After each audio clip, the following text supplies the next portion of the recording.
The torrential rain lashed against the tin roof of the small, crumbling house as Rahul sat on the damp floor, his textbook illuminated by the faint flicker of a kerosene lamp. His shirt, faded and torn, clung to his thin frame, and beads of sweat mixed with rainwater trickled down his forehead. The world outside seemed consumed by the storm, but within him a fire burned brighter than ever. Tonight he was not just studying for another exam. He was fighting for his dream, for a life far removed from the poverty that had shackled his family for generations. But Rahul's path was far from ordinary, and his journey would be paved with challenges that would test the very limit of his spirit. Rahul was born in a remote village in Bihar, India, where dreams were often crushed under the weight of survival. His father, Ramesh, was a daily wage labourer who toiled in the fields from sunrise to sunset for a meagre income, while his mother, Kamala, stitched clothes for neighbours to make ends meet. Their home was a single room with peeling walls, a leaking roof, and barely enough space for 4 people. But despite their hardships, his parents instilled in him the value of education. "Study hard, beta," his mother would say, her voice tinged with hope. "Education is the only way out of this life." School, however, was no sanctuary for Rahul. His government school lacked basic infrastructure.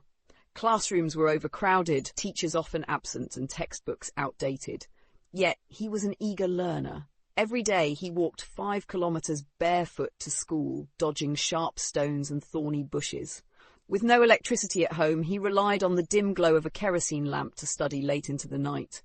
It wasn't just the lack of resources that challenged him, it was the ridicule he faced from peers. "You think you'll ever get out of this village?" jeered one boy, Ravi, as Rahul stood in his tattered uniform. "Dreams are for the rich, not for people like us." But Rahul's silence in response was not weakness. It was resolve. The turning point came when Rahul, at the age of 14, participated in a district-level mathematics competition. He had never seen a computer before, and the sound of it booting up in the competition hall startled him. But his understanding of numbers and his sharp mind earned him the first prize, a scholarship to study at a better school in the nearby town. This was the break he had prayed for, but it came with its own set of challenges. In the town school, Rahul was surrounded by classmates from affluent families. Their shoes shone like polished mirrors, their bags were stuffed with expensive gadgets, and they spoke fluent English, a language that Rahul barely understood. He became the target of mockery once again.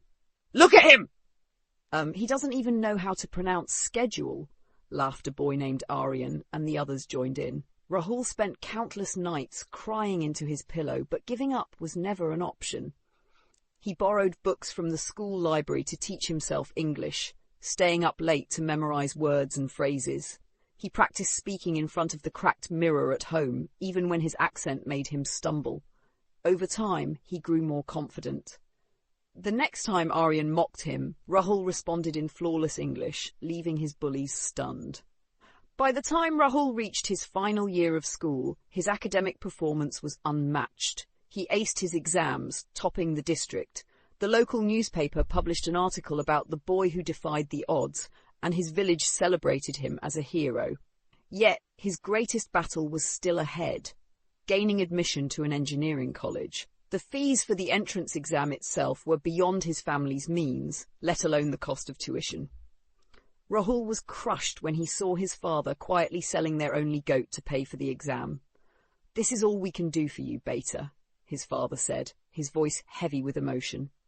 "Now the rest is up to you."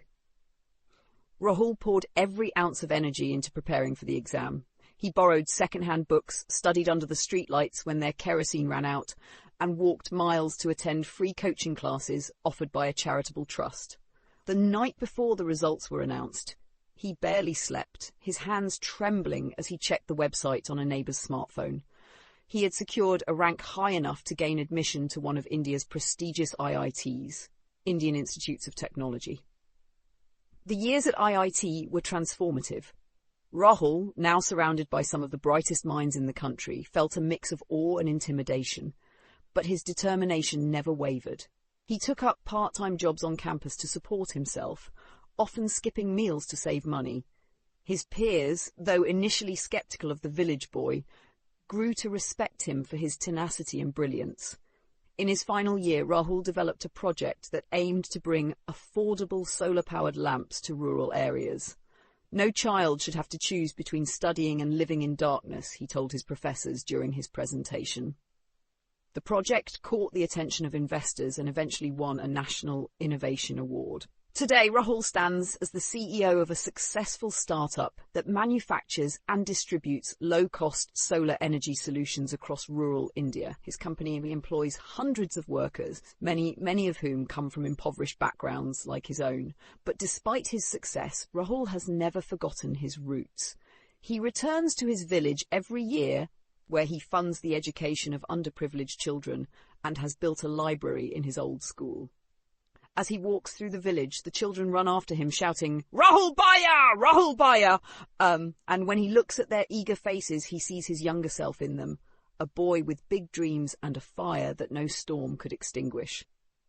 One evening, as he sat under the banyan tree near his childhood home, his mother placed a hand on his shoulder. "You've brought light into so many lives, Rahul," she said, tears welling in her eyes. Rahul smiled. "Because you never let me give up, Ma. This light started with you."